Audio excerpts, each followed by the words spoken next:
berharap ada harapan yang baik di Malah bawah. agak mengarah-arah nih harapan ya.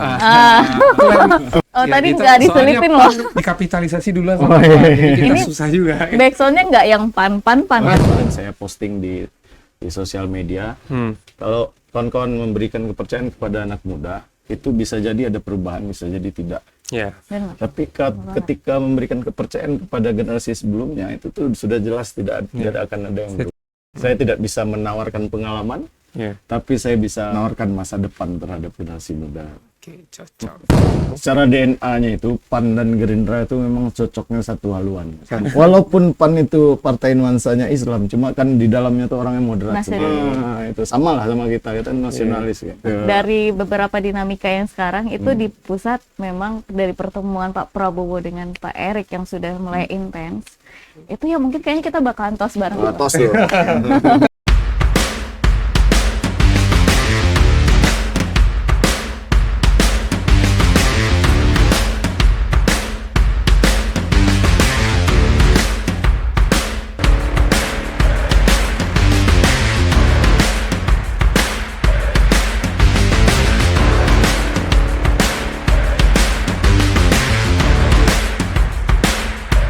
Assalamualaikum warahmatullahi wabarakatuh. Selamat datang di Ruang Terang Politik, podcast yang diinisiasi oleh Polstra Research and Consulting.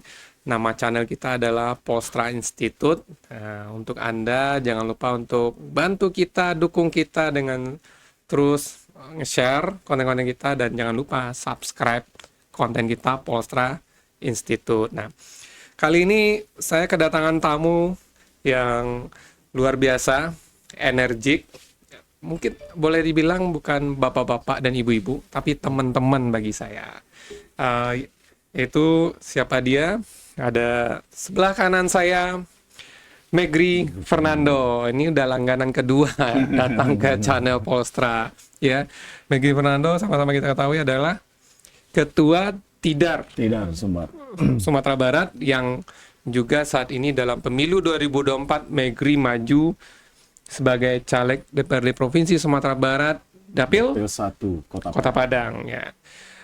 Sebelah kiri saya, nah ini agak sedikit membuat channel Polstra menjadi lebih ciamis ya. Penyeimbang. Penyeimbang, ya, makanya kita di tengah nih. Adalah Febri Wayuni Sabran. Biasa kita nyapa beliau Uni Ebi, jubir muda PAN. Dan datang jauh-jauh dari Jakarta hari ini pulang mau ngunjungin Dapil katanya. Ebi adalah caleg di mana, Bi?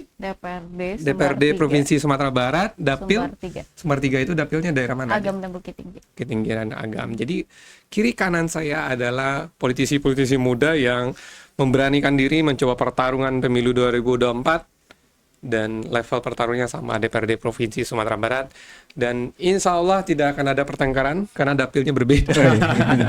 Walaupun warnanya juga berbeda. Oke, ini kira mulai dari mana dulu nih? Siapa dulu nih? Tergantung Bung Riki. Oke, mungkin yang tamu jauh dulu nih, Megri. Tamu jauh kita dulu dari Jakarta, karena Ebi biasa keseharian aktivitas di? Aku kebetulan kan lagi S2. S2 sekarang. Di mana? Di Universitas Indonesia, ambil S2. Jurusan? Ilmu Administrasi Bisnis. Ilmu Administrasi Bisnis di UI ya. UI. Nah, ini yellow jacket. Kita green. Saya juga yellow. Produk lokal soalnya. Oke. Ebi sekarang aktivitas di PAN sebagai apa, Pi? Jabatan? Juru bicara muda kalau di partainya. Iya. Tapi kan kita ada organisasi yang equal dengan partai, namanya itu Barisan Muda PAN, yang akhirnya juga berbarengan dengan Partai Amanat Nasional. Oh, Barisan Muda PAN itu sebenarnya udah lama. Udah lama. Jadi tuh kalau partai PAN itu secara filosofisnya dia adalah partai politik, tapi kalau Barisan Muda PAN dia adalah organisasi pemuda. Ya. Jadi dia sayap partai sebetulnya gitu. Oke. Nah, kalau di BM PAN aku jabatannya Wakil Bendara Umum. Wakil Bendara Umum di DPP Barisan BM Muda PAN. PAN. Oh, yang BM PAN ya. Ini artinya beliau elit politik nasional. Ini karena jajaran berada di struktur pengurusan DPP. Dan turun ke Sumatera Barat menjadi politisi daerah ini. Iya, kita tetap anak kampung, anak daerah Iya. yang secara kebetulan memang merantau di Jakarta karena sekolahnya di Jakarta dan sekolah sambil kerja juga di Jakarta. Jadi Oke. ya, tapi kita tetap mau pulang kampung untuk mengabdi untuk kampung halaman. Oh, keras-keras pulang kampungnya ambil tagline politisi lain. Ya. Sebelumnya udah ini masuk politik baru apa sebelumnya udah pernah? Sebelumnya udah pernah.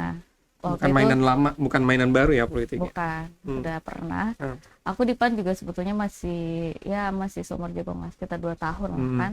Tapi ya kalau di partai politiknya sendiri sudah lama.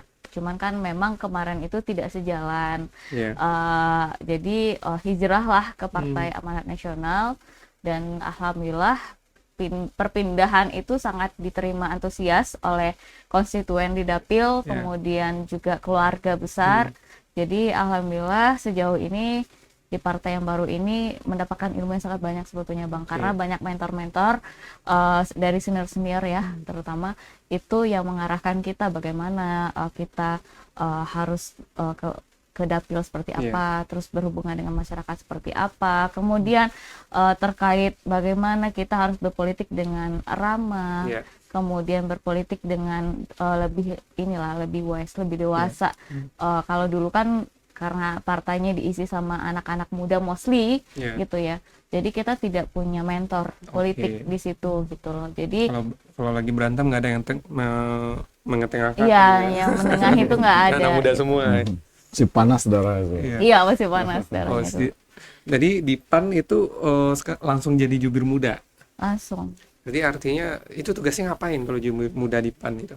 Kalau jubir itu sih lebih sebetulnya kan kalau kebanyakan orang kan menganggap bahwa juru bicara ini kan yang harus selalu tampil di media, dia yang harus diwawancarai. Tapi sebetulnya kita lebih banyak berdiskusi sama ketum sih sebetulnya gitu, lebih banyak berdiskusi dengan ketum terkait apa isu yang memang sangat-sangat urgent untuk anak muda, kemudian kebijakan-kebijakan apa yang itu harus dibikin yang interest terhadap anak muda gitu loh. Selain kita memang kalau misalnya ada kebijakan partai itu kita yang memang lebih banyak mengcounter isu gitu-gitu kan. Tapi memang di luar itu sebetulnya kita memang dituntut oleh ketum untuk menjadi etalasenya partai gitu. Jadi Itu berat lagi ya. Kalau seandainya salah-salah dikit, etalasenya gak bagus, dampaknya ke partai. kadang sih memang iya ya, Iya. namanya etalasi jualan gitu Betul. kan. Tapi kan terkadang kita kan setiap manusia itu kan punya value-nya masing-masing Bang.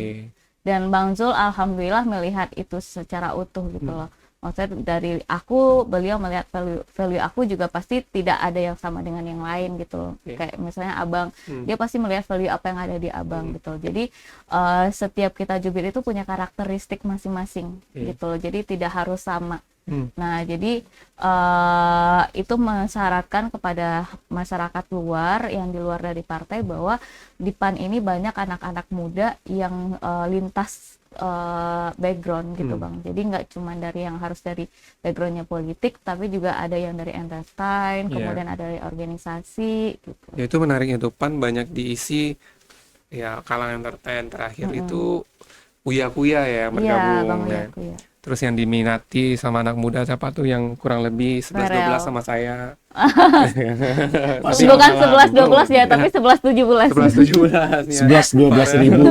Berapa Mas? Ya, itu memang agendanya memang apa tuh agendanya Partai PAN tuh? Ini sebagai jubir muda nih kapasitasnya kita tanya sekarang. Ya itu kan ada segmentasinya sendiri-sendiri gitu Bang. Jadi kan seperti kayak aku value-nya mungkin ketum melihat bahwa dari segi lo kan aku berhijab, lebih modern gitu kan, dan lingkungan yang ada di sekitarku kan seperti kayak teman-teman pageant gitu kan, udah Uni, Putra Putri, ada yang putri muslimah, kemudian ada teman-teman tongkrongan yang anak mobil, terus teman-teman anak kawan-kawan organisasi. Nah dari situ kan kita sebetulnya kita memberikan gambaran terkait ideologi partai ini tidak hanya di media tapi di lingkungan kita sebetulnya. Langsung gitu. ke circle-nya Circle Ebi kita, yang inner circle, kemudian juga dengan circle yang ada di lingkungan baik di lingkungan kuliah itu sering Iya. banget tuh teman-teman nanya terkait tentang PAN, kemudian di circle teman-teman nongkrong. Tapi mereka ini nggak ngerespon, Bi ngapain sih masuk kok tiba-tiba Bi jadi politisi, dulunya kan ya model gitu, putri muslimah gitu. Nerima hal demikian nggak dari mereka? Tapi aku itu putri muslimah, sebetulnya aku udah di politik, Bang. Oh, Dulu di Putri sejak Muslimah. itu udah Aku politik. di Umur politik berapa itu tuh berarti? di umur 22 tahun. Udah lebih muda ya dulunya udah masuk. Kenapa? Pertanyaannya kenapa harus masuk politik? Karena dulu, nah kebetulan kan aku dulu tergabung dalam tim percepatan pariwisata Sumatera Barat. Oke. Itu bersama Uni Riri Sari Lenggogeni, kemudian Pak Andinov Caniago, terus ada Doni Askaria.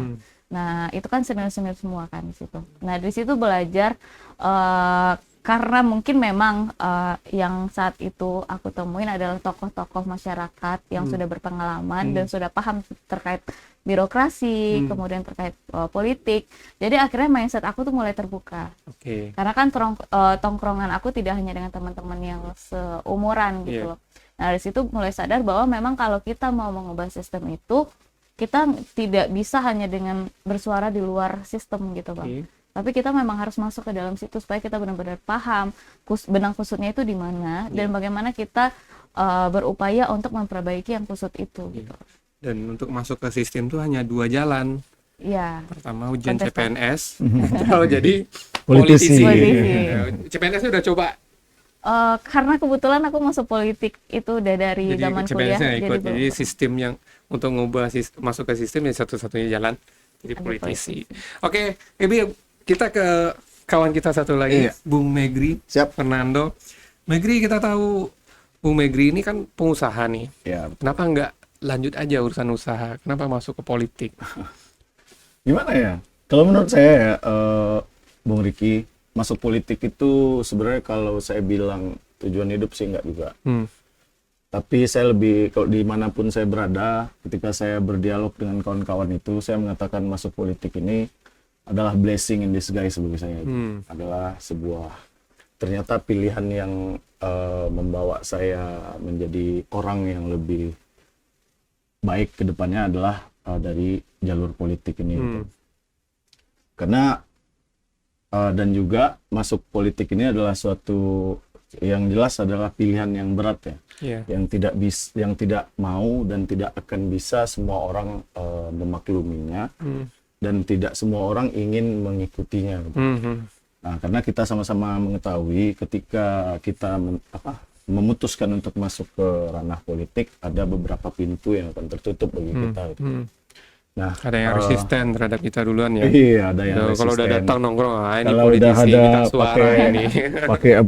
pakai embel-embel politik, sedangkan kita memang saya di samping pengusaha saya juga hobi berorganisasi gitu. Oke. Nah, karena hobi berorganisasi dan melatih diri saya berproses di organisasi, akhirnya saya menjadi salah satu ketua organisasi yang cukup prestisius ya. Bisa dikatakan itu organisasinya, pucuk pimpinannya organisasi pemuda yang ada di Kota Padang. Ini Megri adalah mantan ketua KMPI Provinsi Sumatera Barat Kota ya? Padang. Kota Padang. Kota Padang. Jadi artinya seluruh OKP terhimpun dalam Iya. KNPI. Nah, saya juga mengatakan bahwa ternyata ada yang sesuatu yang mengubah saya di KNPI itu. Sebelumnya background saya itu pengusaha, akhirnya saya menjadi ketua organisasi yang semi politik itu. Ternyata membawa perubahan besar bagi diri saya sendiri. Oke. Nah, akhirnya membuat saya memutuskan dan memilih jalan untuk berjuang itu melalui partai politik.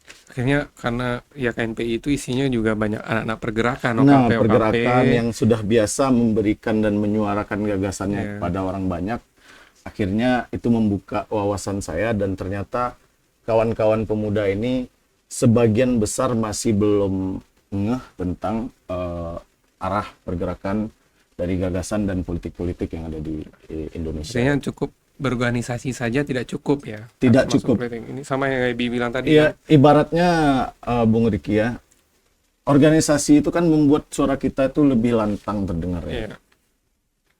Membuat telinga kita lebih tajam terhadap Iya.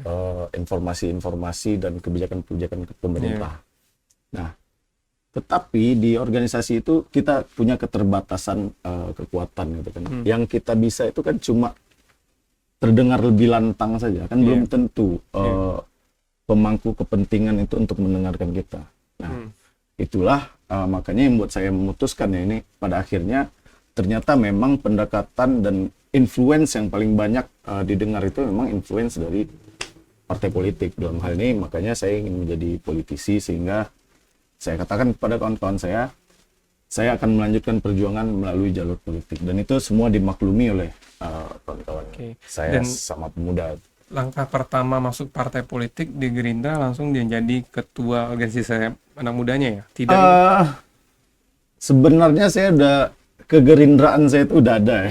Kegerindraannya udah ada. Walaupun KTA KTA-nya baru ya. Dari 2014, 2019 itu saya udah diikut sertakan dalam hidup menjadi relawan di Pilpres. Udah dari bawah ini ya? Udah dari bawah. Dari mulai pasang-pasang baliho dari gitu kan? Iya, diajak-ajak orang kan. Iya. Pada akhirnya saya mendengarkan apa yang disampaikan oleh Bapak Ketua Umum Prabowo Subianto, dan bagi saya rasional untuk ikut dalam ideologi yang dibawa Partai Gerindra. Oke. Bung Megri, partai politik di Indonesia ini kan banyak. Baik yang lama maupun yang baru. Kenapa akhirnya ya sebagai anak muda memilih akhirnya bergabung di Partai Gerindra? Kenapa nggak partai A, B, C gitu kan? Terus satu partai dengan EBI gitu. Gimana ya? Kalau saya sedikit ini ya, di KNP itu kan banyak tuh. KNP itu representasinya sebuah negara lah. OKP ini di parlemennya partai-partainya. KNP ini eksekutifnya, kita yang mengambil kebijakan gitu kan. Nah, saya memahami betul ini. OKP, partai tentu mempunyai sebuah garis perjuangan gitu. Kita biasa bilang itu ideologi gitu.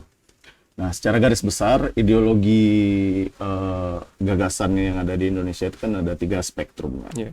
Ada nasionalis, ada konservatif, dan ada sosialis ya, dekat-dekat ke sana gitu. Nah, saya itu orangnya agak kurang bisa nggak terlalu kuat untuk memihak itu. Makanya saya memilih partai yang ada di tengah. Nafasnya tuh berada di tengah tuh, yang mempersatukan semua orang gitu kan, yang tidak mempunyai resistensi pada suatu spektrum politik manapun gitu. Itu yang saya rasakan. Dari untuk anak muda sendiri Gerindra gimana? Ada faktor lain nggak? Ini masih muda. Mana nih partai yang paling muda banget gitu. Nah, akhirnya jatuh cinta Gerindra. Bagi saya di banyak kesempatan ya saya berdialog dengan kawan-kawan anak muda itu. Muda itu kan bukan sekedar apa yang kita lihat. Muda itu kan bukan sekedar apa yang lagi tren pada saat sekarang ini. Bagi saya muda itu adalah mindset. Mindset itu walaupun ternyata nih ketua partai dan calon presiden yang diusung oleh Gerindra itu adalah notabene adalah calon presiden yang umurnya lebih matang dan lebih senior daripada yang lain. Saya merasa keberpihakan beliau ini ada terhadap generasi muda. Kan itu yang kita harapkan gitu. Nah, kalau kita bicara muda tadi, bahwa Uni EBI udah sampaikan tuh, isinya anak muda semua, berantem nggak ada yang ngurusin. Kita butuh sosok yang jadi leader, yang kita jadi butuh sosok tokoh yang kita jadikan panutan. Anak muda itu harus punya panutan. Bisa melunakkan kita ketika lagi, bisa mendinginkan kita ketika kita lagi panas-panas. Kalau nggak berantem saja isinya. Bisa memacu kita ketika lagi malas gitu kan. Nah, itulah yang saya rasakan, dan ternyata bagi saya tidak ingin muda itu diartikan sebagai sesuatu yang simbolis saja, tidak substantif dia artinya. Banyak orang-orang mengartikan itu dia mengerjakan sesuatu yang dikerjakan oleh anak muda dan sudah merasa lebih milenial daripada milenial itu sendiri. Gitu. Bung Megri, ketika masuk ke dunia politik, ada hal yang mengejutkan nggak? Karena ini kan dunia usaha, resistensinya A, politik ternyata resistensinya ada beda lagi. Ada efek kejut nggak yang didapat? Efek kejut sih, saya sudah mempersiapkan diri saya terhadap kejutan-kejutan yang ada di dalam kehidupan ini ya. Orangnya emang suka surprise. Sudah mempersiapkan diri, bukan artinya suka ya, tapi ada suatu hal yang menarik ketika saya gambarkan begini. Ketika saya menjadi ketua organisasi KNPI itu, saya kan bertemu dengan kawan-kawan yang punya gagasan, gitu. Gagasan tentang bagaimana membuat kehidupan pemuda itu lebih baik, gitu. Nah, setelah saya post dari situ sudah demisioner, saya kembali mengikuti dalam beberapa bulan setelah saya demisioner dari KNPI itu, saya kembali menikmati hari-hari saya sebagai pengusaha itu. Nah, itu sangat jauh berbeda. Ada sesuatu yang saya rindukan. Ada akhirnya. yang hilang. Ada yang hilang gitu kan. Karena memang dunia organisasi anak muda juga agak dinamis ya. Ada juga sisi-sisi pertarungan. Ada pertarungan, ada pertarungan ide dan gagasan gitu kan. Ada dinamika tersendiri lah di kepemudaan itu. Jadi membuat saya merindukan hal-hal semacam itu. Kalau jadi dunia usaha gimana cari proyekan dan invoice gitu-gitu aja ya. Oke. Nah, kalau tadi kita nanya ke Megri kenapa Gerindra, kalau Ebi kenapa? Apa tuh? Apa yang menarik dari sisi Ebi sebagai politisi muda akhirnya menjatuhkan pilihan menjadi bagian dari Partai Amanat Nasional? Kalau di aku sih lebih kayak mungkin karena pengalaman dari berpartai sebelumnya. Kalau dari pengalaman partai sebelumnya kan memang kan aku di pengurus kan, Bang. Jadi aku di saat itu sudah belajar lah bagaimana membangun partai ini dari nol. Dan itu ada pengalaman yang sangat luar biasa sebetulnya gitu. Nah, dari pengalaman itu aku mulai belajar bahwa untuk mengambil keputusan kemana aku harus melangkah, ke rumah baru mana yang harus aku tinggal ditempati, itu aku mengambil keputusan itu harus secara realistis. Kenapa? Karena kalau cuma dengan iming-iming saja tuh nggak cukup bagi kita anak muda, ya kan? Iming-iming misalnya nomor urut sekian, nanti Nomor kalau urut masuk ke sini. terus kalau masuk di sini nanti kamu dibayarin kampanye, gitu kan? Tapi kan kita juga harus realistis bahwa apakah partai ini bisa jadi tempat yang nyaman untuk kita, gitu, baik secara ideologi maupun secara sistem kepartaiannya, gitu loh. Nah, yang aku lihat memang di PAN ini secara garis keturunan keluarga-keluargaku kebanyakan banyak yang di Muhammadiyah dan di Partai Amanat Nasional. Jadi artinya DNA politiknya PAN Keluarga. sebenarnya DNA-nya juga ada di Keluargaku juga banyak di situ, gitu. Dan kemudian kan yang namanya kita kan memang harus butuh support keluarga kan, gitu. Dan kemudian juga di PAN, setauku bahkan sejauh ini sampai detik ini kita tidak ada mahar politik. Sampai detik ini. Detik ini tidak ada mahar politik. Nah, Kedepannya? bahkan tidak, nggak ada, bahkan nggak ada. Rencana pun nggak ada kira-kira. Nggak ada, bahkan sampai detik ini pun nggak ada. Bahkan ketum pun malah sampai bicara bahwa kalian sebagai anak muda harus berani ngambil resiko, gitu. Jangan kayak kan banyak juga nih Bang, beberapa teman-teman anak muda yang kita ajak masuk nyalek, gitu kan, di partai politik, berpikirnya harus menang dulu, gitu loh. Misalnya dia mau maju nih pencalekan, dia majunya harus langsung jadi, gitu. Padahal sebetulnya kan kita sebagai anak muda ini tempatnya dan masanya kita itu melakukan kesalahan, karena dari kesalahan itu kita bisa belajar, gitu kan. Kalau kita tidak mencoba, kita tidak akan pernah tahu bagaimana hasilnya, ya kan. Kalau kita tidak pernah terjun ke situ, kita tidak akan tahu seluk-seluk mana yang harus kita kuasain dan belajar untuk bisa mengatasi segala kemungkinan yang terjadi di lapangan, gitu. Karena kan politik secara teoritis dan politik secara dinamika di lapangan itu pasti berbeda, gitu. Kita nggak bisa sama, mau secara teorinya seperti apa dan lapangan seperti apa itu pasti akan berbeda. Nah, syukurnya di partai politik yang saat ini aku naungi itu tidak ada mahar politik. Nah, karena kan memang di anak muda ini kan kita ada, karena kan kita bukan darah biru, ya kan, pertama, dan kemudian bukan dari terah politik juga, yang mana orang tua yang sudah established dengan keuangan, yang bisa support anaknya, biayain segala kemungkinan biaya politiknya, kos politik yang kita tahu sudah jadi rahasia umum itu begitu besar, gitu kan. Nah, dengan tidak adanya mahar politik di depan itu menjadi pertimbangan yang kuat kenapa aku memilih Partai Amanat Nasional ini gitu loh. Iya, nggak ada bayaran di depan nih karena Tidak kosnya ada. juga gede juga. Karena Kalau ada bayaran di depan itu Bayaran belakangan. udah berarti. pusing juga kita udah pusing juga kita gitu. Jadi akhirnya aku berpikir bahwa ya memang ini ramah terhadap kantong anak muda juga gitu. Oke, ini menarik nih clue-nya. Partai politik yang ramah kantong anak muda. Saya nggak tahu nih antara Anda berdua mana yang akhirnya terpengaruh. Ebi, Ebi sendiri kan kita lihat 2019 sudah cobain pertarungan politik nih. Muda, perempuan, udah cobain tarung politik di partai yang 2019 resistensinya cukup besar ini di Sumatera Barat.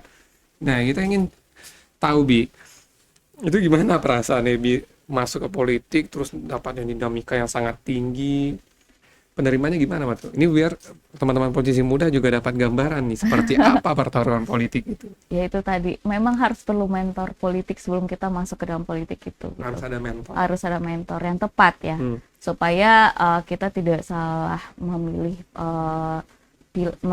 memilih pilihan untuk hidup kita yang nanti juga akan berpengaruh untuk masa depan kita juga kan.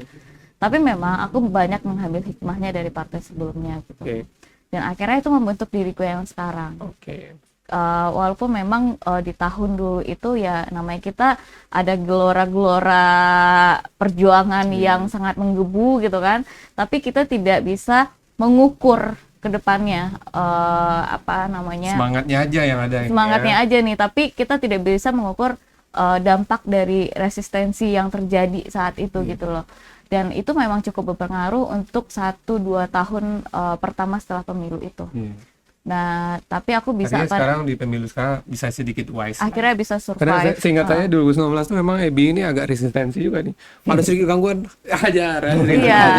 Gimana sebenarnya ada yang perlu direspon, ada yang tidak. Agak reaksioner. Itu reaksional banget. Karena mungkin itu tadi ya, karena lagi ada menggebu-gebu dan tidak ada mentor politik itu tadi gitu loh. Jadi kayak ya udah namanya kita anak muda ya hajar aja gitu kan. Tapi sebetulnya itu kurang tepat dilakukan gitu. Tapi sekarang ketika aku sudah bisa survive dengan keadaan itu, aku mulai belajar menarik diri lagi kembali ke belakang bahwa oh di sini ya ternyata kesalahan-kesalahan yang aku lakukan di saat itu. Dan berarti akhirnya di PAN ada mentornya sekarang ya?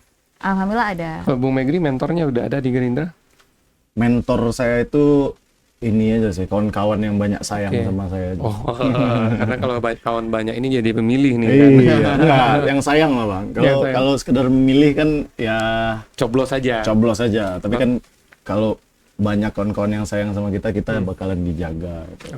Dan selalu diberikan masukan yang membangun di depannya. Ini teman-teman punya dapil yang berbeda. Menurut saya pasti punya masalah dan tantangan yang berbeda juga terhadap daerah masing-masing. Bung Megri dulu, dapil Kota Padang.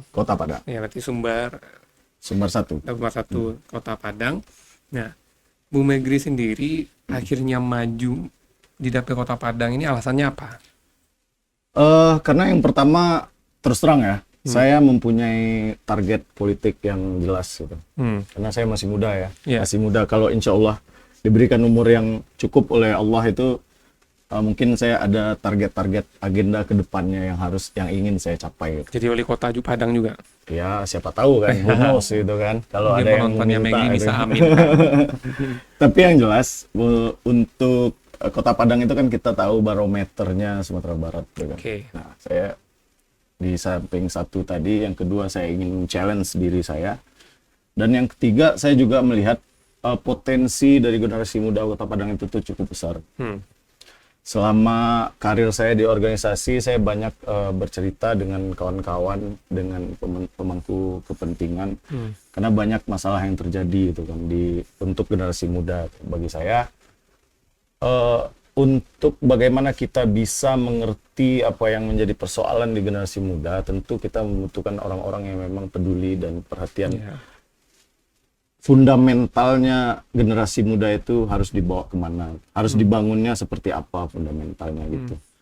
Nah, kalau saya memutuskan maju di Kota Padang karena memang 60% dari pemilih yang sering digadang-gadangkan sekarang ya itu generasi muda. Dan saya rasa generasi muda di Kota Padang, saya cukup mengetahui pola pikirnya, saya mengetahui sedikit banyak tentang persoalannya, dan saya juga memiliki beberapa solusi yang mungkin bisa membawa perubahan walaupun sedikit ya. Bung Megri, ini selanjutnya kita bicara dapilnya nih. Nah, memilih dapil Kota Padang, apa yang dilihat nih persoalan di Kota Padang yang ingin Bung Megri tahu hadir menawarkan solusi di sana? Ya, seperti yang ini ya, kita sama-sama udah mengetahui, saya itu kan maju sebagai calon anggota legislatif. Nah, tugas pokok dari anggota legislatif ini kan budgeting, pengawasan, dan legislasi. Nah, hal ini mungkin yang akan kedepannya akan kita perkuat, bagaimana ide-ide tentang pemberi solusi terhadap generasi muda itu. Yang saya lihat, permasalahan utamanya ke depan itu adalah lapangan pekerjaan. Saya 2019 sampai 2022 itu sering berbicara tentang revolusi industri 4.0 di kampus-kampus tuh.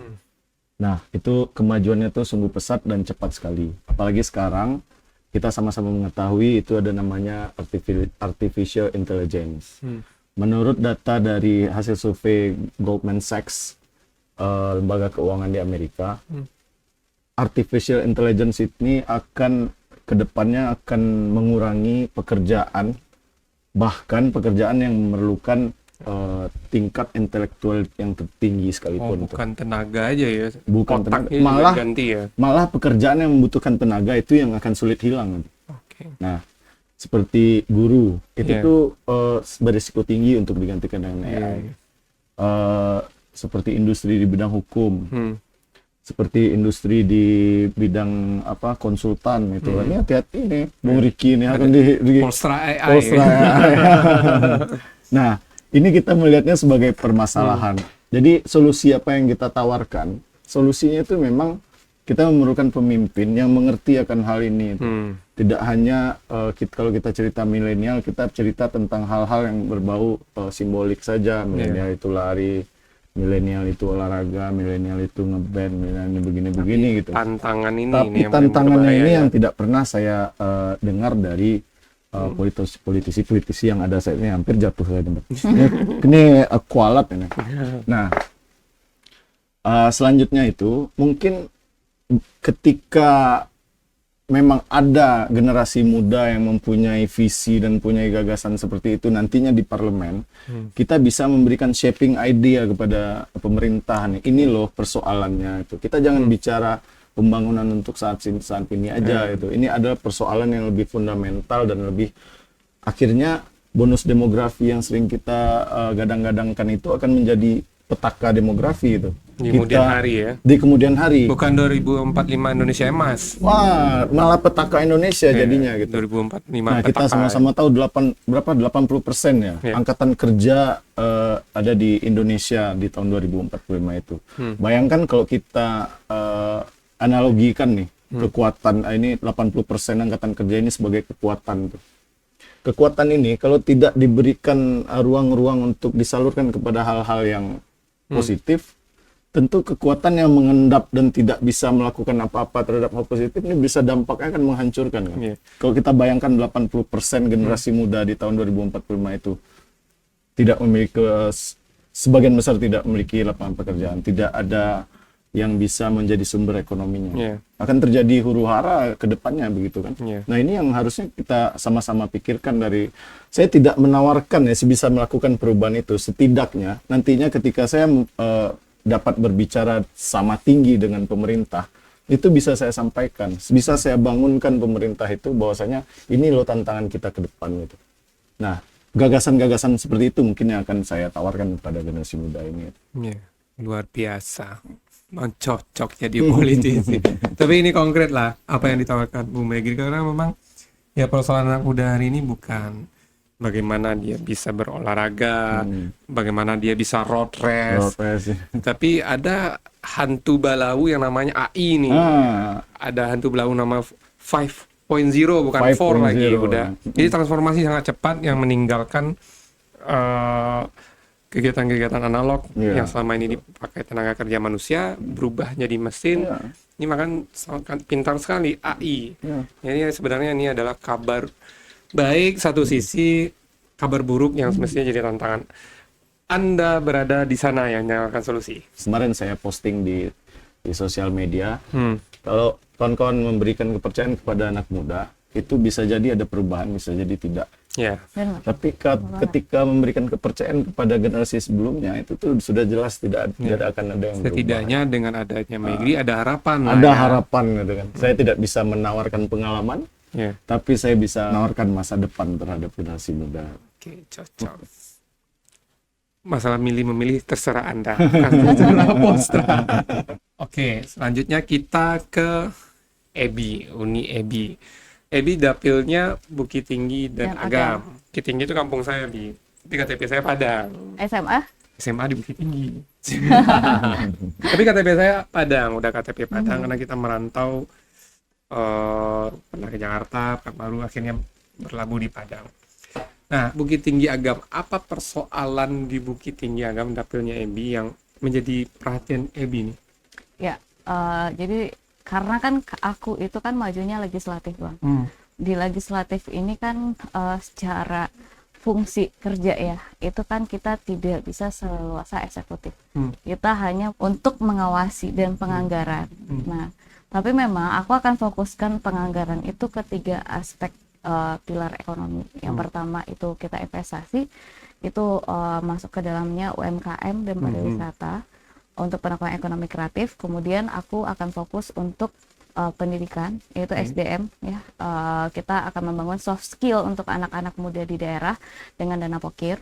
Kemudian juga terkait infrastruktur. Nah, infrastruktur ini banyak sekali jalan-jalan di daerah Agam, Kabupaten Agam itu yang belum teraspal. Bahkan ada beberapa wilayah perkebunan yang itu akses jalannya itu masih semak belukar yang tidak terbukakan akses. Nah, itu sebetulnya ada program di Kementan untuk jalan perkebunan. Nah, itu sebetulnya bisa kita ambil dengan dana aspirasi. Tapi itu yang meminta harusnya DPRD, karena kalau sekarang posisinya aku yang bukan siapa-siapa ini gitu kan, saat ini kita tidak bisa meminta itu ke kementerian karena kita tidak punya legitimasi aspirasi. Walaupun memang sejauh ini alhamdulillah dengan akses yang aku miliki di pusat, baik di Kementerian Pendidikan, Kementerian Pertanian, bahkan Kementerian Perdagangan, sudah banyak program-program pemerintah pusat yang itu kita bawa ke kampung halaman. Walaupun Kabupaten Agam. belum jadi anggota dewan. Walaupun belum jadi anggota dewan. Oke. Nah, di kampungnya sendiri, EBI kampungnya mana nih? Tanjung Raya. Tanjung Raya. Aku itu lahir di Maninjau, Oke. sekolah di Bukit Tinggi, dari kecil tuh di Bukit Tinggi. Oke. Tadi lebih banyak ke anggaran nih. Persoalan lain di Agam itu apa? Agam atau Bukit Tinggi? Sebetulnya di Agam dan Bukit Tinggi itu ya Bang, banyak kawan-kawan ataupun adik-adik ataupun kakak-kakak sebelumnya ya, itu yang mereka itu pintar-pintar. Mereka berhasil sekolah di luar Sumatera Barat.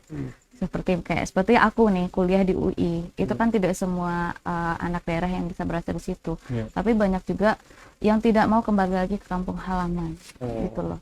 Jadi Nyangkut ya. iya pada merantau semua kan. Jadi akhirnya kampung itu sekarang itu yang menjalankan ketokohan di kampung yang menjadi tempat bersandarnya masyarakat itu ya, itu kebanyakan ya orang-orang yang sudah berumur, yang kita tahu ya, maksudnya kan dengan kita memiliki pendidikan yang cukup, kita sudah merantau nih dari kecil merantau untuk menempuh pendidikan, ya apa salahnya kita kembali ke kampung halaman dengan apa yang kita dapatkan selama di perantauan. Nah, dari yang aku temui dari selama ini aku turun dapil, itu sangat jarang aku menemukan kawan-kawan yang berani balik kampung untuk membangun kampung halaman. Yang aku temuin sekarang itu banyak kawan-kawan adik-adik yang banyak yang putus sekolah, tapi dia tidak berani untuk merantau karena mereka tidak punya skill yang mereka jadikan model untuk dia merantau, dan bahkan memang mereka tidak punya modal untuk melanjutkan pendidikan. Gitu loh. Jadi mereka pertama ada terhalang akses oleh pertama kemampuan ekonomi, kemudian memang ketidaktahuan peluang tentang beasiswa, kemudian terkait program-program pemerintah terkait kartu prakerja itu mereka belum terakses gitu loh. Ya sebetulnya memang itu bisa dilakukan tapi memang butuh proses. Dan sejauh ini yang ini dari pengalamanku ya Bang. Seperti kemarin aku bawa program DAK untuk pendidikan sekolah SMP. Nah, DAK itu yang itu kan pakai program APBN ya, dana APBN. Dan ketika kita kawal, itu Agam menjadi kabupaten terbanyak mendapatkan bantuan DAK di Sumatera Barat tahun lalu. Nah, itu kita menitipkan 15 sekolah. Dan alhamdulillah semua sekolah yang aku titipkan itu alhamdulillah keluar. Nah, saat aku kawal, itu masih ada bahasanya bahwa, Bu, ini dana aspirasi dari, aku nggak usah sebut siapa calegnya, tapi itu diklaim oleh caleg. Nah itu kan bukan pendidikan politik Bang, gitu loh. Padahal sebetulnya dia bisa loh mengeluarkan dana aspirasi dia sendiri untuk si masyarakat, tapi kok dia malah mengklaim yang mana itu bukan program dia gitu loh. Mungkin salah Ebi juga, kenapa nggak datang untuk berfoto gitu kan, foto aja butuh buktinya. Tapi yang namanya kita kan memang niatnya membantu masyarakat Bang, selagi punya akses, ya akses itu aku pergunakan untuk membantu kampung halaman. Tapi memang ada tantangannya juga ketika banyak yang mulai tahu aku mulai banyak membawa program pusat ke daerah, itu memang banyak yang meminta bantuan yang dimana itu di luar kapasitasku. Nah, kalau kita hanya janji-janji caleg kan takutnya itu kan jadi hutang sampai akhirat kan, Bang. Dan terkadang ketika kita menjelaskan ke masyarakat bahwa skemanya ini seperti ini, tapi masyarakat tidak paham, mereka taunya bersih. Masyarakat kita memang nggak mau tahu proses. Ada DAK, proses pencairannya gini, proses perjuangannya gini, taunya udah ada aja. Padahal pengawalan itu butuh waktu setahun untuk bisa itu cair. Karena rebutan gitu. Ya. Pasti rebutan. Apalagi nggak memiliki jabatan. Tidak memiliki jabatan itu susah sekali lobbynya ke pusat itu. Ya, gitu. tapi malah berhasil ya. Alhamdulillah. Tapi berhasil. Diklaim orang. Diklaim oleh DPRD. Kasian sekali Anda. Ya itulah karena kita muda, kita tidak punya jabatan, jadi orang percaya ya ini kan yang caleg yang anggota DPRD ini yang ngambil, tapi kan sementara ya, kan nggak mungkin Ebi lah, dia nggak ada jabatan kan. Iya, nggak ada jabatan, masih muda, masa dia bisa akses menteri, bisa akses ini kan banyak. Padahal di DAK ini pertarungannya di atas pakai APBN. Tapi masyarakat kita ya benar nggak mau tahu, yang jelas barang ini ada di perjuangan si B karena dia menjabat. Iya. Kalau si A ya nggak mungkin karena dia nggak menjabat. Iya. Berarti udah jelas orang itu menjabat sekarang nanti ya. Oh ya. Tapi kita tahu salah sebut siapa. Ini provokator. Ya karena memang satu hal lagi, ini menarik nih Bung Megri. Kita banyak teman-teman anak muda yang masuk politik, sepertinya harus banyak paham soal hal-hal teknis lah di pemerintah, seperti DAK sumber di mana, DAU sumbernya dari mana. Karena ini yang akan ditanya oleh masyarakat di bawah. Kadang-kadang ya maaf saja ada beberapa banyak yang nggak pahamnya. Ya mungkin ini PR bagi partai politik ketika banyak anak muda yang masuk ke politik. Pendidikan politiknya jangan hanya soal bagaimana memenangkan pemilu saja. Kasihan nih teman-teman yang muda, karena dia ditanya di dapil nanti pada saat kampanye gimana merealisasikan ini bingung karena banyak hal teknis pemerintahan, prosedur segala macamnya, undang-undang, di bawah undang-undang ada PP ada Perda, ada Permen, ada lagi petunjuk teknis segala macam. Itu sangat banyak yang perlu diketahui. Sehingga ya tidaknya anak muda kita pengennya sebanyak mungkin lah, karena kita ini sama anak muda juga kan. Tetapi jangan sampai nanti dia di dapil menjanjikan sesuatu yang nggak masuk akal karena dia nggak tahu teknisnya gimana gitu. Oke, ini baik, Anda berdua ini kan akan berada di rumah Bagonjong, insyaallah kalau terpilih nantinya. Amin. Yang Anda pikirkan adalah Sumatera Barat. Nah, kita bicara Sumatera Barat hari ini nih. Mulai dari Bung Megri, apa nih persoalan Sumatera Barat secara keseluruhan? Ya, karena saya sudah punya gagasan ya, ide yang seperti yang sampaikan tadi itu. Karena kita butuh pendidikan yang lebih baik. Kita butuh generasi muda yang unggul. Generasi muda yang unggul ini bagaimana itu? Kita harus memastikan bagaimana fasilitas pendidikan itu baik. Dan di samping itu kita juga harus pastikan ini, karena ini yang sangat dekat itu kejadiannya dengan saya. karena saya adalah ketua pemuda sebelumnya ya. Saya sering ditanyakan oleh kawan-kawan maupun senior-senior itu persoalan tawuran ini gimana sih gitu. Nah, persoalan tawuran itu kan saya rasa ya, saya punya pemikiran kayak gini. Saya ibaratkan generasi muda itu bagaikan air bah ini. Air bah ini mengalir sangat cepat, kan. Air yang mengalir sangat cepat itu tentu mempunyai daya dorong yang luar biasa besar. Nah, kita tidak bisa serta-merta untuk stop gitu. Nggak boleh kan kayak gitu, ya nggak bisa. Pasti nyondohnya, Pak. Iya. Nah, Nyondoh. ya artinya apa? Itu kita bisa memberikan kanalisasi lah. Ini diarahkan. Ini hobinya apa? Mungkin bermusik gitu kan. Kita berikan fasilitasnya. Ini mungkin olahraga, kita berikan fasilitasnya. Sedangkan sekarang ini saya kalau di kalangan teman-teman saya tuh saya dijuluki Menpora, Ricky. Nah, saya bisa semua olahraga walaupun sedikit-sedikit. Iya. Sedikit-sedikit. Iya.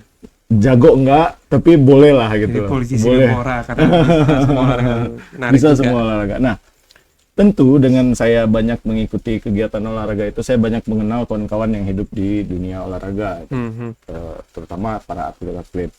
Nah, untuk menggunakan lapangan basket di Gor Haji Agus Salim itu saja, pelatih saya itu harus mengeluarkan duit seberapa ratus ribu per bulannya untuk bayar ya? biaya lapangan. Padahal kan aset Pemda. Nah, ya bayarnya ke Pemda gitu. Tapi emang bener Bang, dari anggaran kita di Sumatera Barat ini ya, anggaran kita itu lebih banyak ke belanja PNS, anggaran belanja dinas. Sementara kan maksudnya gini, anggaran belanja dinas itu sampai ke bahkan beli pulpen, beli kertas, kemudian belanja kopi, belanja ini segala macam itu masuk ke sana. Padahal sebetulnya kan PNS kan digaji. Ya kan, mereka bisa beli sendiri ya kan. Kenapa kita harus negara juga pemerintah daerah harus menyuplai hal basically yang dia harus punya sendiri untuk dia menunjang pekerjaannya gitu loh. Padahal ini contoh ini bidang olahraga kan, basket harusnya dibiayai untuk berprestasi. Nah, artinya bagaimana kita bisa mengharapkan prestasi dari olahraga itu? Bagaimana kita bisa jadi gede kan? Mendorong generasi muda itu untuk berolahraga, sedangkan fasilitas olahraganya ada tapi bayar gitu. Nah, hal-hal seperti ini yang banyak saya temukan yang di kawan-kawan itu mengadu, tolonglah itu. Saya punya komunitas sepak bola. Saya rasa komunitas ya. Saya rasa yang paling besar dan pionir itu. Saya yang mendirikan bersama teman saya. Dulu saya bisa memakai Gor Haji Agus Salim itu dengan biaya sekian. Nah, sekarang boleh juga, tapi biayanya 3 kali lipat. Lebih mahal. Artinya gimana kita bisa mengarahkan, mengkanalisasi kekuatan besar yang ada di generasi muda ini kalau kita tidak difasilitasi gitu kan. Apa yang ada saja saya itu mintain bayar gitu kan. Nah, hal-hal yang semacam ini yang mungkin kedepannya kan kita dorong bersama supaya pemerintah itu lebih berpihak lah kepada generasi muda gitu. Di samping nantinya mungkin di sekolah-sekolah ya tingkat SMA itu kan kita dorong untuk memperbanyak ekstrakurikuler gitu. Karena banyak tuh potensi generasi muda ini yang di bidang macam-macam. Jangan dihambat gitu. Diberikan dia ruangnya. Ekstrimnya saya ngomong ini. Kalau ada yang memang hobinya itu bertarung tuh. Silakan daftarkan dia di UFC, kan itu salah satu cara untuk mengkanalisasinya kan. Daripada dia berantem di Katip Sulaiman gitu kan. Dia balap-balap ya sediakanlah minimal diberi fasilitas lah, boleh balap lah di sana gitu kan, di mana gitu kan. Minimal candunya minimal sirkuitnya gitu. Bangunkan sirkuitnya ya agak muluk-muluk ya, tapi ya kalau nggak boleh di sini terus di mana bolehnya. Daripada dia malam-malam kejaran sama polisi kan. Nah, itu sampai bawa senjata tajam itu. Tapi kan baru kemarin energi yang besar nggak bisa dikeluarkan tuh. Terkait kejar-kejaran dengan polisi, baru kemarin aku pulang dari bandara, jalan dari bandara, di depan DPRD yang di sini, yang dekat Basko, itu jadi itu kan lampu merah, harus itu kan jalan lintas utama kan, itu masih ada yang nggak pakai helm. dan itu polisi padahal udah stop dia masih bisa lari gitu loh. Dan Iya. itu kan bahwa tidak ada kepatuhan hukum Iya. bagi generasi kita itu terhadap regulasi yang sedang berlaku gitu Bang. Kayak itu kan sebetulnya itu untuk keselamatan diri sendiri kan, Iya. dengan dia memakai kelengkapan yang lengkap dalam berkendara gitu loh. Tapi kenapa anak muda itu berani untuk melanggar hukum itu gitu loh. Iya. Nah itu kan sebetulnya kita bisa runut ke belakang, kenapa mental anak muda itu bisa seberani itu. Iya. Nah mungkin ada historinya gitu loh. Ada histori yang pada akhirnya membuat bahwa anak-anak ini tidak percaya terhadap instansi tertentu gitu loh. Iya. Jadi pada akhirnya anak muda ini ya udah sih selagi tidak merugikan orang lain ya dia nggak akan peduli apakah dia melanggar hukum atau tidak, walaupun itu dalam ranah hal yang kecil ya, Oke. sepele misalnya mungkin bagi yang melakukan, tapi kan bagi kita yang melihat bahwa dengan dia tidak menggunakan pelindung ya kalau dia terjadi sesuatu dia bisa celaka, yang Iya. menanggung itu juga dirinya sendiri gitu kan. Ya, mungkin pemerintah perlu bikin konten apa kayak Untuk gitu kan. Saya pernah membangun lihat tuh, trust anak muda itu loh gitu. ada sebuah perusahaan motor, jadi dia ketika menyadarkan orang untuk menggunakan helm, Heeh. dia bikin sebuah video. Jadi helm dilempar dari buah semangka dijatuhkan dari lantai 3, lempek pecah gitu lah. Terus ketika buah semangka masukin ke helm di lantai 3, semangka nggak apa-apa gitu. Tapi kita sendiri ngelihatnya ngefek gitu. Ada rasa takut gitu, bayangin kepala kita kalau seandainya pecah gitu kayak semangka gitu.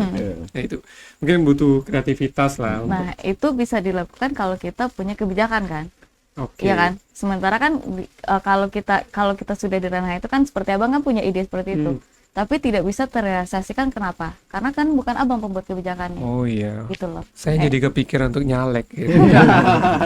Nah, seperti itu. Jadi kebanyakan anak-anak muda sekarang itu mereka menjadi dia pelawan hukum gitu loh. Oke. Tapi tidak mau menegakkan keadilan hukum itu gitu loh, yang aku lihat sekarang. Nah, mungkin memang dibutuhkan ada kolektivitas antara kita anak-anak muda yang sudah sadar politik ini, bahwa nih teman-teman yang punya pola pikir yang cerdas, yang kreatif, progresif, ya ayo mari rame-rame kita masuk ke ranah politik ini, bahwa memang harus diisi sama anak-anak muda yang mau mengkonfrontir itu gitu loh. Nah, kalau kita cuman kayak ide itu hanya dipendam dengan di diri kita sendiri, ya nggak akan mengubah apa-apa gitu loh. Kalau seperti kita cuman bicara aja kan Bang, dari satu kata aja kita bisa mengubah perasaan orang, iya kan? Iya. Apalagi kalau kita sudah di ranah pemangku kebijakan dan pengesah kebijakan gitu loh. Nah, itu akan berdampak ke banyak orang gitu.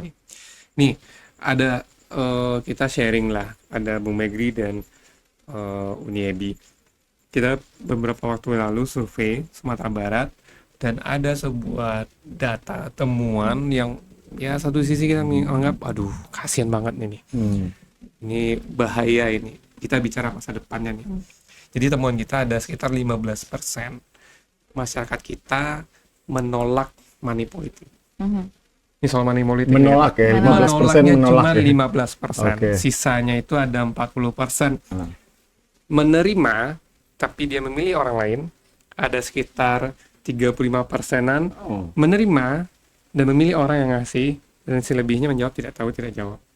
Nah, ini menurut saya bahaya. Artinya ada sekitar 75% sekian absolute number di luar inilah ya, di luar margin error. Mungkin bisa kurang, bisa lebih dari itu. Orang yang ya friendly lah dengan money politik. Secara budaya politik ini kan bahaya bagi demokrasi kita. Nah, saya ingin teman-teman gimana, seperti teman-teman ini kan politisi nih yang akan mewarnai pemilu 2024 nanti. Seperti apa komitmen teman-teman terhadap money politik nih? Mulai dari Bung Megri dulu nih. Mungkin gini ya, bagi saya jelas gitu. Saya mengajak generasi muda. 15% tadi yang menolak money politik, dan 35% tadi yang menerima uangnya tapi memilih secara rasional. Mungkin itu yang akan kita jadikan referensi sebagai pemilih kita. Nah, cuma yang jelas, saya selalu mengatakan saya akan menawarkan gagasan, saya menawarkan ide, saya menawarkan sesuatu yang berbeda daripada apa yang dimiliki oleh politisi-politisi saat ini. Karena itu adalah sebuah kemewahan bagi saya kan, karena saya muda secara umur dan saya muda secara pemikiran dan saya dekat berada di tengah-tengah generasi muda itu. Saya mengerti apa tantangannya, saya tahu gimana solusinya. Dan saya selalu memperhatikan apa-apa yang menjadi keresahan dari generasi muda itu. Kalau cari uang saya yang lain aja gitu. Kalau cari uang yang lain. Kalau terus terang saya karena uang gitu ya.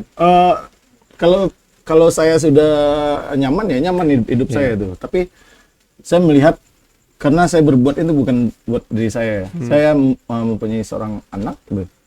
Dan saya tidak ingin anak saya itu nantinya terombang-ambing dalam kehidupan ini itu. Karena ayahnya tidak bisa melakukan apa-apa. Nah, daripada kita mengutuk gelap tadi itu, semua orang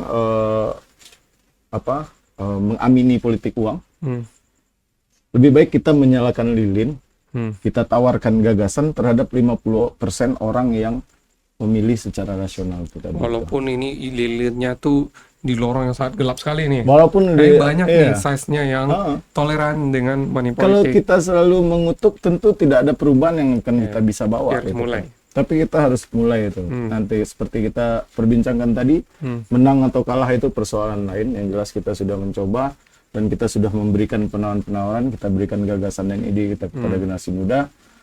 Mungkin bagi saya terpilih tidak terpilihnya itu nanti kita kembalikanlah kepada generasi muda. Dan saya rasa generasi muda yang ada di Kota Padang dan Sumatera Barat secara umumnya itu sepakat dengan ide saya. Kalau Bi sini gimana Bi merespon itu Bi? Ini temuan kita nih Bi. Aku ada respon yang berbeda sebetulnya. Tadi kan dari angka itu kan kita lihat secara statistik ya Bang. Tadi 15% yang menolak adanya money politik. 35% menerima dan memilih orang yang mengasih. Terus 40%-an ada sekitar 40% dia menerima tapi milih orang lain. Nah, ini lebih ekstrim lagi. Tapi memilih orang lain. Berarti kalau 40% ditambah 15% berarti ada 55% orang masyarakat kita yang sudah pintar. Yang dia tidak mau menggerakkan suaranya itu hanya berdasarkan dari uang, ya kan? Setidaknya itu udah modal Setidaknya itu udah modal gitu loh. Karena kan yang berbahaya ini adalah angka 30% yang menerima dan memilih itu. Karena dia tidak melihat secara komprehensif sosok si calonnya dia pilih. Berarti kan ada 55% masyarakat kita yang sadar bahwa dia memilih siapa. Yang seharusnya. Yang seharusnya dia pilih. Walaupun ini dia udah dibayar. Walaupun dia sudah dibayar. Yang bodoh siapa? Ya kan? Bukan pemilih yang ditipu, tapi politisi yang ditipu. Itu sudah benar nggak dipilih. Sebetulnya gitu loh. Jadi ya kita melihat dari sisi yang lain gitu loh. Karena memang di dunia digitalisasi ini tingkat literasi kita tuh tinggi sekarang dibandingkan yang beberapa tahun yang lalu Bang. Kenapa? Karena setiap orang sekarang punya gadget. Setiap orang pasti membaca. Setidaknya walaupun dia tidak membaca artikel ataupun e-book gitu ya, tapi dia membaca WA. Di WA itu banyak sekali informasi-informasi yang kita bisa dapatkan dari broadcast ya kan. Walaupun memang harus ada tingkat literasi yang tinggi juga untuk memfilter itu. Sharing dulu untuk share. Benar sekali. Tapi ya itu tadi setidaknya ada peluang yang kita bisa lihat di situ bahwa ternyata masyarakat kita tuh udah semakin cerdas sebetulnya gitu loh. Karena mereka berpikir bahwa ya dengan uang 100.000 mereka tidak mendapatkan apa-apa untuk jangka 5 tahun gitu. Mending terima uangnya nggak pilih dia gitu ya. Dan ini peluang yang sangat besar untuk anak muda sebetulnya karena memang sebetulnya politik uang itu sebetulnya tidak efektif di masyarakat gitu loh. Mungkin memang efektif bagi beberapa masyarakat di wilayah tertentu ya. Tapi bagi masyarakat di wilayah yang tadi masuk dalam survei itu boleh tahu di mana aja Bang? Biar kampanyenya masuk dapil aku nggak gitu. Kan maksudnya nanti ngopi-ngopi bahas ini. Nah, itu kan berarti kan efektif untuk anak muda untuk berkampanye di situ gitu loh. Karena kita tidak harus menggelontorkan yang kos politik yang tidak perlu kan untuk itu gitu loh. Jadi ya pos politik yang bisa kita keluarkan kayak sekarang di tim aku itu kita lebih banyak untuk manajerial untuk tim gitu. Okay. Emang benar-benar aku memang kita ada program yang akan kita bawa. Nah sekarang kita filter program itu, kita hanya akan menurunkan program terhadap masyarakat yang memang mau memilih aku. Kalau kemarin kan aku gelontor aja. Kalau sekarang aku pilih. Program itu akan aku kasih ke orang yang memang mau aku jadi wakil rakyatnya gitu. Karena bagiku jadi legislatif itu bukan jabatan, Bang. Bukan menjadi elit, tapi kita menjadi pelayan gitu. Iya, pelayan. Makanya mau jadi pelayan bayar dulu. Kan gitu ya. Iya kan, harusnya kan politik, kita bekerja dulu baru dibayar kan. Nah, kenapa di tagline baliho aku ya siap mengabdi untuk kampung halaman. Ya karena memang mengabdi kalau dihitung-hitung mungkin secara karir dan bisnis itu lebih menjanjikan di Jakarta Bang daripada udah S2 juga administrasi bisnis, mending ngurus bisnis. Iya. Gitu ya. Udah di Jakarta pula. Udah di Jakarta. Ini ngapain bertarung-tarung gitu kan. Pulang kampung terus bertarung dulu gitu. Oke. Artinya ini komitmen money politik itu dari teman-teman kita berdua ini, kalau Bung Megri ingin menjadi lilin di tengah kegelapan ini yang cukup besar, kalau Uniebi melihat peluang nih, justru peluangnya gede nih sebenarnya, yang sudah bisa diajak, didorong untuk tidak memilih tidak karena uang. Terakhir nih soal copras capres. Nah ini dua-duanya punya dinamika agak beda. Kalau Bung Megri udah jelas tegak lurus Pak Prabowo Subianto. Nah, kalau PAN sendiri gimana nih? Mumpung ini orang DPP yang katanya jubir muda sering berhadapan dengan ketum, sudah ada belum? Ya terkait kalau terkait preferensi politik pribadi sih sebetulnya aku sudah punya calonnya secara pribadi. Okay. Tapi kalau secara partai politik memang kan karena di PAN kita belum mencalonkan presiden dan tampaknya memang kita tidak kader kita tidak ada yang akan dijadikan calon. Jadi Bang Zul itu akan memilih orang yang memang sekiranya nanti kita anggap memang layak untuk menjadi pemimpin, dan itu akan yang akan kita dorong. Itu kapan? Agustus ini sepertinya arahnya partai politik udah mulai. Tunggu saja sebulan 2 bulan lagi nih. Bung Megri ini ada yang merapat baru nih Agustus gitu kan. Apa kapan gitu? Kita lihat aja sebulan 2 bulan ini. Karena kan sekarang ini lebih banyak PDKT sih sebetulnya. Iya, silaturahmi gitu ya. Tapi tidak ada CLBK sepertinya tahun sekarang gitu. Tidak ada CLBK. Atau mungkin untuk bagi pasangan ini ya, pasangan pilpresnya gitu. Tapi kalau untuk partai pendukung mungkin masih ada yang kemesraan lama terbangun kembali, mungkin ada gitu loh. Ini nyanyian politik. Memang secara DNA-nya itu PAN dan Gerindra itu memang cocoknya satu haluan. Karena kita sama-sama kalau PAN kan 2 pemilu udah walaupun jalan bareng ya? Bukan, walaupun PAN itu partai nuansanya Islam, cuma kan di dalamnya tuh orangnya moderat. Nasionalis. Iya. Itu sama lah sama kita nasionalis kan. Jadi mungkin bisa titip pesan sama DPP ada bukan dari Sumatera Barat untuk PAN bergabung dengan Pak besar kemungkinannya sih kalau kita lihat dari segi kayaknya sih memang spektrum politik itu. Dari beberapa dinamika yang sekarang itu di pusat memang dari pertemuan Pak Prabowo dengan Pak Erik yang sudah mulai intens, itu ya mungkin kayaknya kita bakalan tos bareng. Tos loh. Tapi jujur aja saya punya pandangan agak beda sih, nggak unik lah ya. Ini kan Pak Presiden Jokowi kita itu bukan cawe-cawe lah.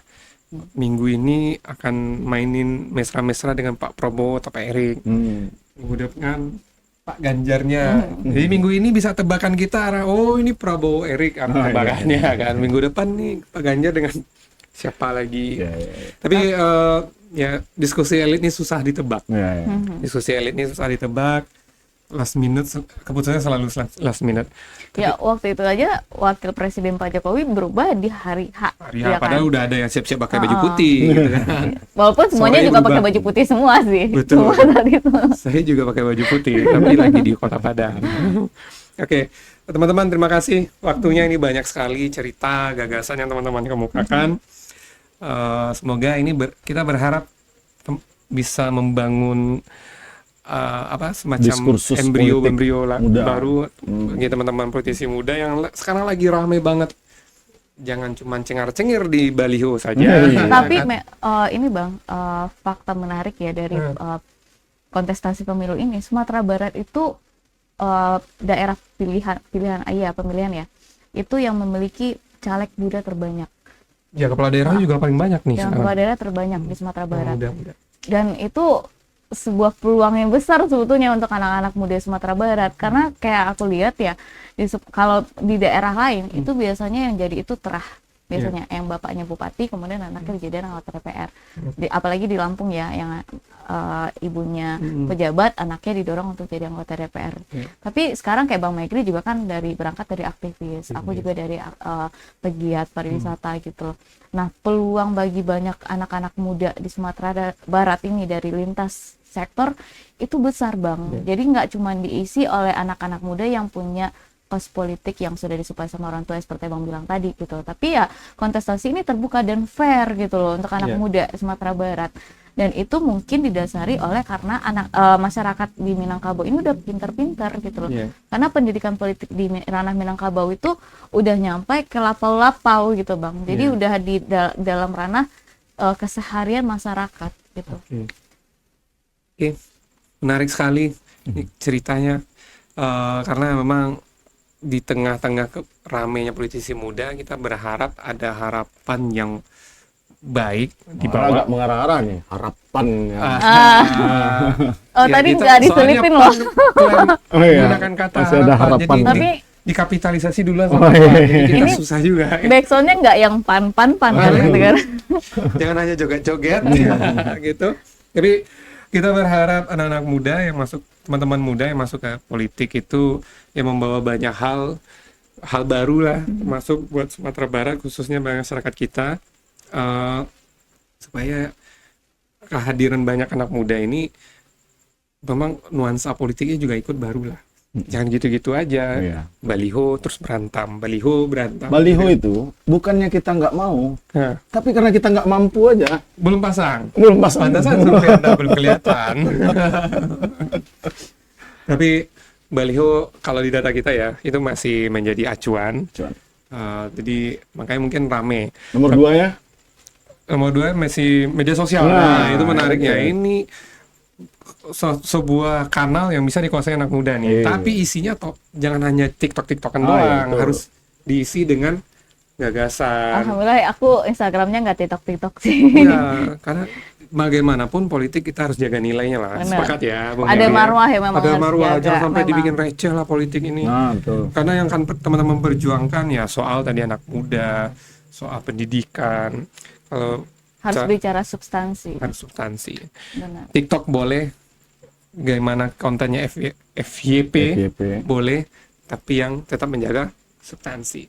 Terima kasih Uni Ebi sudah menyempatkan waktu di sela-sela pulang kampungnya yang sangat sempit sekali.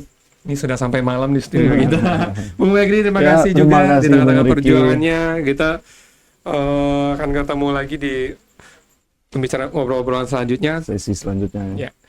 Sampai ketemu di ruang terang politik selanjutnya. Jangan lupa subscribe ya. Karena capek-capek bikin konten kalau nggak ada subscribe-nya nanti kita bisa lelah gitu. Ya. Sampai ketemu. Wassalamualaikum warahmatullahi wabarakatuh. Waalaikumsalam warahmatullahi Terima wabarakatuh. kasih Ebi. Iya, Bang. Salam 5 cinta. Oh, saya iya. lima cinta. Ya, Bu Megri, Tidak, terima ya. kasih. Terima kasih. Ya.